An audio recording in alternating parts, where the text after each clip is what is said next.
My friends, thank you for being here, and thank you for serving in this capacity. I believe that you and I are here for the same basic reason. We have concerns, we have values.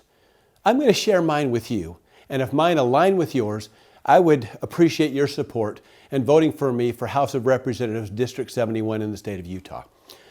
One of my main concerns, and what baffles me, is the tremendous support of Bernie Sanders.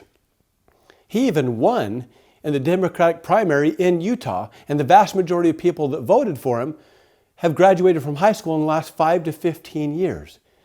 It's clear there is a war for the heart and minds of our children. And this war, the liberals are attacking from all sides and all directions with thousands of different weapons. The conservative side, we're just playing defense.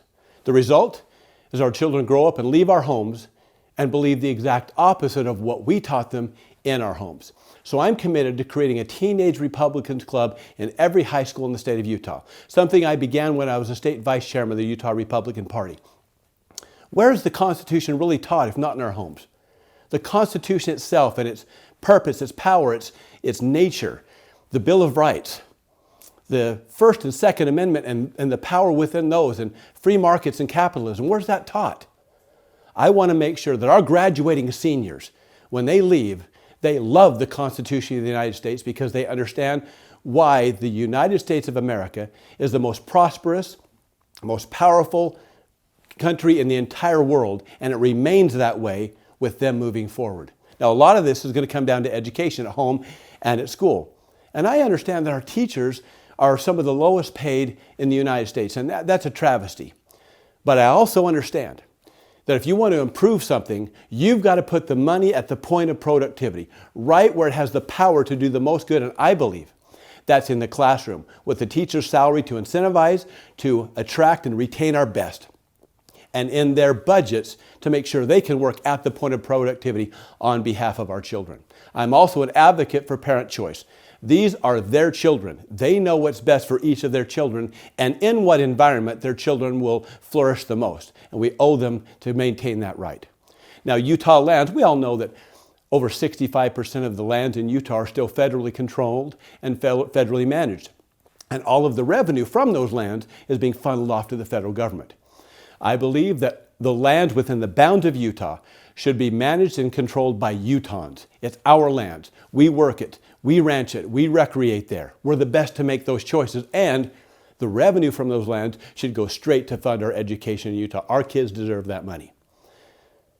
With taxes, I just don't believe that true conservatives default to just raising taxes. Yet we've seen that across the board in our legislature for several years.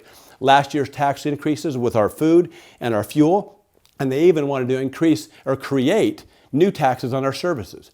I was proud to gather signatures for the referendum against that, and I was proud that the citizens of Utah stood up and said, no, go back to the drawing board. I just do not believe in raising taxes. Now, as the creation of laws, I understand that it is as or more important to identify and eliminate bad, outdated, or overreaching laws than it is to create new ones. Yet, our state legislature last year at the end, they were celebrating the fact they created more laws than ever before. I think over 500 laws. I believe they're chasing the wrong goal. We should not have a goal to create as many laws as humanly possible. We need to craft great legislation that supports and uplifts our citizens, not challenges them. Now, I want to be open and approachable with you. I want to hear from you. I want to know how you feel. I want to be your legislator and your representative. And to do that, I need to hear from you. So I'd like you to reach out to me, engage with me. Call me, text me, email me, Facebook message if that's what you prefer. But help me understand you and what your needs are and what you feel. Now, let me explain to you Nanette's challenge, my sweetheart, my wife. In discussing whether we do this or not, she said to me, Willie, for over 15 years, you've been telling everybody that the exact people we want in office are the ones that don't want to be there. Maybe you should swallow your own pill. So here I am. I'm glad to be here, and I would be honored to serve you. Thank you, and I hope that I would gain your vote.